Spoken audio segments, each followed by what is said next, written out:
नमस्कार, मैं जनगुप्ता शिवम गौतम। एक कहावत रहे कि बकरे की अम्मा कब तक खैर मनाएगी, वो कहावत सोमनाथ भारती के मामले में साबित हुई है सही तरीके से। और ऐसा ही इसलिए हुआ कि सोमनाथ भारती ने 2016 में एम्स के गेट पर जिस तरीके से मारपीट की थी, संपत्ति का तोड़फोड़ किया था, और उसके आधार पर मुख्य सुरक्षा अधिकारी ने सोमनाथ भारती के खिलाफ हौज थाने में एफआईआर दर्ज कराई थी।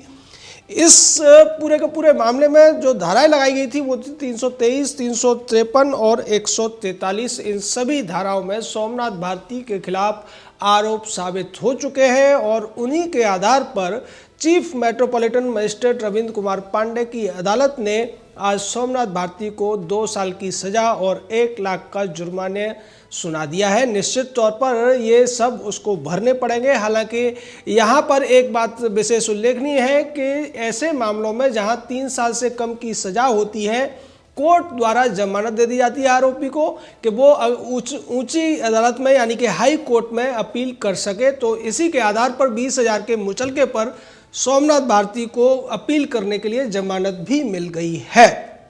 लेकिन इस सजा का बहुत ज़्यादा महत्व है, क्योंकि किसी भी जनप्रतिनिधि को, एमएलए, एमपी को, आमदार या खासदार को अगर 2 साल से ज़्यादा की सज़ा मिलती है तो फिर वो अपनी विधायकी या संसद सदस्यता से हाथ धो बैठता है और आगे वो चुनाव भी नहीं लड़ सकता है 6 साल के लिए। तो इस तरीके से ये जो सज़ा है, जो 1 लाख का जुर्माना हुआ है, 2 साल की सज़ा हुई है, सोमनाथ भारती अब विधायक नहीं रहेगा, ये भी तय माना जा रहा है हाई कोर्ट में। हालांकि सोमनाथ की तरफ से अपील की जा रही है, लेकिन चूंकि ये मामला क्लियर कट है और इसमें कई सारे ऐसे गवाह हैं, ऐसे सारे सबूत हैं जिनको हाई कोर्ट में भी नकारा नहीं जा सकता है। हालांकि इसी मामले में 4 अन्य लोगों को जो सोमनाथ भारती के साथ इस मामले में नामजद थे, उनको संदेह के आधार पर बरी कर दिया गया है। और जो बरी हुए हैं उनमें जगत सैनी, दिलीप झा, संदीप उर्फ सोनू और राकेश पांडे नाम के ये 4 व्यक्ति हैं। हालांकि इसके साथ साथ 100 से ज़्यादा लोगों का नाम भी इसमें लिया गया था कि सोमनाथ भारती अपने समर्थकों के साथ वह आया था, लेकिन मुख्य अपराधी और मुख्य गुंडागर्दी जो की गई थी वो सोमनाथ भारती के द्वारा की गई थी। सोमनाथ को यह लगता था कि उसका आका केजरीवाल दिल्ली का नगर मुख्यमंत्री है, इसलिए वो कुछ भी करेगा, कोई भी कानून तोड़ेगा, किसी के भी साथ मारपीट करेगा, उसका कोई बाल बांका नहीं कर पाएगा। और इसीलिए सोमनाथ भारती खुलेआम इतना बड़ा अपराध करने के बाद घूम रहा था। इससे पहले भी उसने कई अपराध किए थे और हर बार वो बच जाने में कामयाब होता रहा था, क्योंकि सोमनाथ भारती खुद भी एक वकील है। अब देखने वाली बात है कि जो व्यक्ति खुद कानून का जानकार है, कानून पढ़ा हुआ है, वो अपराध करने का इतना ज़्यादा आदत उसको पड़ चुकी है, इतना इरादतन अपराध वो करता है कि उसके खिलाफ तमाम केसेस चल रहे हैं। अभी पिछले दिनों ही वो उत्तर प्रदेश की जेल में रहकर आया है, 200 घंटे जेल में काट के आया है, क्योंकि उसने खुलेआम उत्तर प्रदेश के मुख्यमंत्री को मारने तक की धमकी दे दी थी। ये कह दिया था कि योगी की मौत तो निश्चित है। उसके अलावा अस्पतालों को लेकर उसने अटपटा बयान दिया था। उससे पहले सोमनाथ भारती के बारे में अगर देखा जाए तो आपको बहुत सारे ऐसे मामले लंबित हैं जो उसके खिलाफ चल रहे हैं, चाहे विदेशी महिलाओं को जबरदस्ती मूत्र त्याग के लिए विवश करना हो, उन्हें रात में परेशान करना हो, या फिर अपनी खुद की पत्नी के ऊपर मारपीट करना और उसी दौरान अपना जो पालतू कुत्ता था वो पत्नी के ऊपर छोड़ देना। इस तरीके की शिकायतें भी सोमनाथ भारती के खिलाफ पुलिस में पहले से दर्ज हैं, उन पर मामले चल रहे हैं।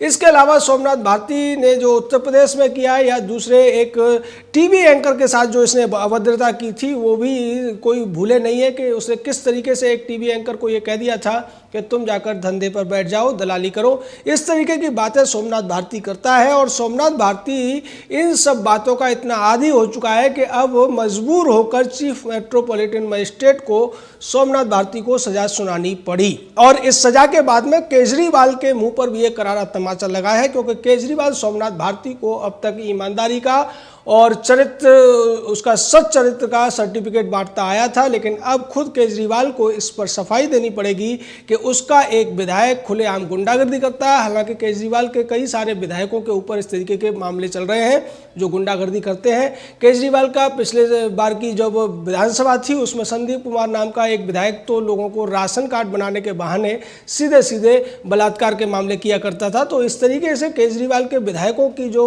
कहानियां हैं, उनके जो काले चिट्ठे हैं, वो लोग चटकारे लेकर सुनते हैं और उसके खिलाफ उन लोगों को गुस्सा भी होता है कि केजरीवाल ने कैसे कैसे लोगों को विधायक बनाकर दिल्ली में बिठा दिया। और इसके पीछे सबसे बड़ा जो कारण है वो दिल्ली वालों का लालच है। दिल्ली वाले लालच में दिल्ली को बेच चुके हैं। ये तीन बार पूरे देश ने देखा है कि बिजली पानी मुफ्त लेने के चक्कर में, और इस बार जिस तरीके से महिलाओं को मुफ्त बसों में सवारी कराने के नाम पर केजरीवाल ने एक मुफ्त वोट पा लिए और वो जीतने में कामयाब रहा, वो सब भी इस पूरे के पूरे वाकये में शर्मिंदा होने चाहिए। उन्हें भी शर्मिंदगी महसूस करनी चाहिए कि उन्होंने लालच में आकर कैसे व्यक्ति को दिल्ली की सत्ता सौंप दी है और उसने कैसे कैसे लोगों को यहाँ विधायक बनाकर, मंत्री बनाकर बिठा दिया है। सोमनाथ भारती के ऊपर उत्तर प्रदेश में भी केसेस चल रहे हैं और उत्तर प्रदेश में उसे सशर्त जमानत मिली है। जमानत में साफ कहा गया है कि सोमनाथ भारती को प्रत्यक्ष तौर पर अदालतों में पेश होना पड़ेगा, चाहे सुल्तानपुर की अदालत हो या रायबरेली की अदालत हो, क्योंकि उसने वहां अपराध किया है और यहां पर भी किसी तरीके से उसको रियायत मिलने का कोई संभावना नहीं आ रही है, क्योंकि ये दोनों ही court MP MLA special court है और इनमें जो कार्रवाई है वो त्वरित भी होगी, जल्दी भी होगी और इतनी ज्यादा सख्त होगी कि सोमनाथ भारती संभल भी नहीं पाएगा। सोमनाथ भारती को शायद अकल आएगी या नहीं, ये तो आने वाला वक्त बताएगा, लेकिन ये निश्चित है कि अब सोमनाथ की जो रातें हैं तिहाड़ जेल में कटेंगी। उसने हालांकि हाई कोर्ट में वो अपील जरूर करेगा, लेकिन हाई कोर्ट में भी ये मामला ज़्यादा नहीं टिक पाएगा, क्योंकि जो सबूत पेश किए गए हैं, जो वीडियो फुटेज है और जो दूसरी चीज़ें हैं, वो साफ तौर पर चिल्ला कर कह रही है कि सोमनाथ भारती एक गुंडा है और उसने गुंडागर्दी की है, मारपीट की है, तोड़फोड़ की है। इसलिए ऐसे व्यक्ति को तो सजा जरूर मिलनी चाहिए जो सत्ता के हनक में, सत्ता के घमंड में इस तरीके की हरकतें करता है। और एम्स जो कि भारत का सबसे बड़ा चिकित्सा संस्थान कहा जाता है, उसके बराबर का कोई चिकित्सा संस्थान भारत में नहीं है। और ऐसे चिकित्सा संस्थान पर जहां पर लोगों का इलाज होता है, जहां लोग इलाज की उम्मीद में आते हैं, वहां जाकर अगर सत्ताधारी पार्टी का विधायक इस तरीके से गुंडागर्दी करता है, सिक्योरिटी अधिकारियों को, सिक्योरिटी गार्डों को पीटता है और उसके साथ साथ सरकारी संपत्ति को नुकसान पहुंचाता है, निश्चित तौर पर यह बेहद घिनौनी और शर्मनाक घटना है। और इसके लिए सोमनाथ भारती को जो सजा मिली है वो निश्चित तौर पर उसका हकदार था। लोग हालांकि ये कह रहे हैं कि इसे ज़्यादा सजा मिलनी चाहिए, लेकिन उन लोगों को नहीं भूलना चाहिए कि जो धाराएं लगाई गई थी, चाहे 323 हो, 353 हो या फिर 143 हो, इन धाराओं में जो अधिकतम सजा है वो 2 साल की ही है। यानी सोमनाथ भारती को अधिकतम सजा दी गई है और उसके साथ साथ उसे 1 लाख रुपए का जुर्माना भी लगाया गया है, जिससे उसका घमंड चूर हो सके, जिससे उसकी अकल ठिकाने आ सके। क्योंकि सोमनाथ भारती एक आदतन अपराधी है और घोषित अपराधी भी ये अब ये सीधे तौर पर सजा याफ्ता अपराधी की श्रेणी में आ चुका है। और चूंकि ये सजा अपराधी घोषित हो चुका है, इसलिए इलेक्शन कमीशन भी इसकी सदस्यता जल्द ही निरस्त कर देगा। और जब तक हाई कोर्ट इस पूरे मामले में सोमनाथ भारती को राहत नहीं देता है, सोमनाथ भारती कोई चुनाव भी नहीं लड़ पाएगा।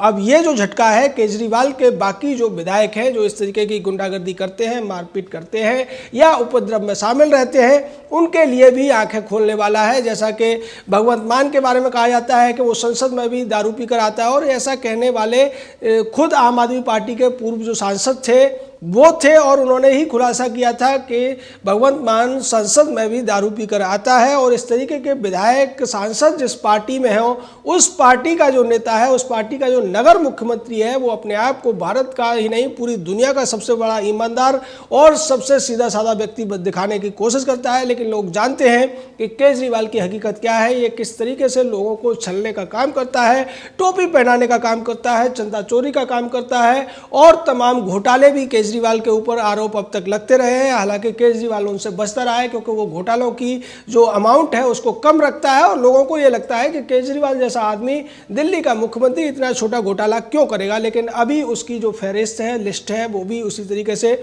आगे बढ़ती जा रही है। और जैसे सोमनाथ भारती को 4 साल बाद सजा मिली है, उसी तरीके से केजरीवाल के गुनाहों का हिसाब भी दिल्ली करेगी, दिल्ली की अदालतें करेंगी, दिल्ली के लोग करेंगे। और उसके बाद लोगों को पता चलेगा कि उन्होंने लालच में आकर कितना बड़ा एक गुनाह कर दिया था, कितना बड़ा पाप कर दिया था। उस पाप का प्रायश्चित दिल्ली वालों को भी करना पड़ेगा, जिनकी वजह से उन्होंने सोमनाथ भारती जैसे लोगों को, संजय सिंह और भगवंत मान जैसे लोगों को, या केजरीवाल, मनीष सिसोदिया जैसे लोगों को सत्ता सौंपने का काम किया। और आज उसका खामियाजा पूरी दिल्ली उठा रही है, दिल्ली में आने वाले पूरे देश के लोग उठा रहे हैं। निश्चित तौर पर यह भारत के राजनीतिक इतिहास में एक काला अध्याय है जो आम आदमी पार्टी ने लिखा है।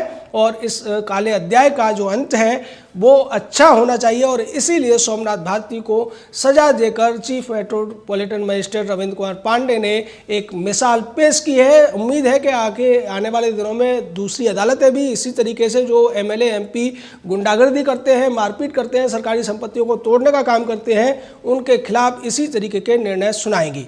जय हिंद, जय भारत।